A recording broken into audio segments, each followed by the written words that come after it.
I actually focused on learning to do nothing because I had done something for so many years, so much, that I thought, this is an opportunity to be allowing and to not have to put everything together, not have to make things happen, and not be in control. And it took a good long time. The reason that we are having such a good time with you is because we want to put forth the idea that deliberately doing nothing is doing something.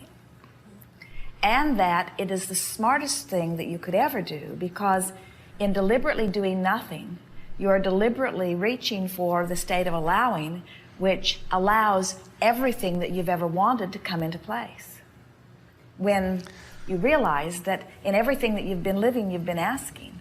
And so Source, who adores you and hears you and understands you and is answering you, is responding in the steady, consistent way that it is, that when you decide finally, and it usually you have to beat yourself up pretty good before you come to that place, but when you finally decide that you are going to afford yourself a block of time where you do not push yourself to do something that you do not want to do, or where you do not force yourself to do something when you would rather not do it, but instead you choose what feels best to you, then all kinds of things come into place.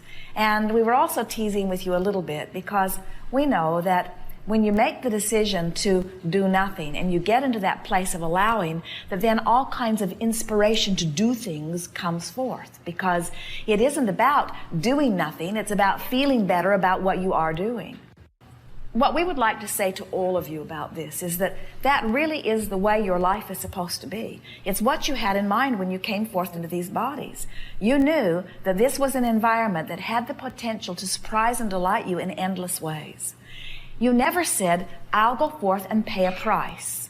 And once I've paid a big enough price, I will allow myself a little bit of pleasure in return for the hardship. Because from your non-physical perspective, you understand that that is not the way it works. In other words, we would like all of you to assume the identity of one who is on an endless cruise, or one who is on an endless beach, or one who is on an endless path of beaches and cruises and interesting things and interesting people and interesting subjects and wonderful, adventurous, delicious, wonderful things to do. In other words, we would like you to adopt that as your identity. And it takes some living of the other to spike that desire enough that you begin to do that, but there is no reason for you to have less than one joyful moment after one joyful moment after one joyful moment. You do not have to dip back in to the unwanted.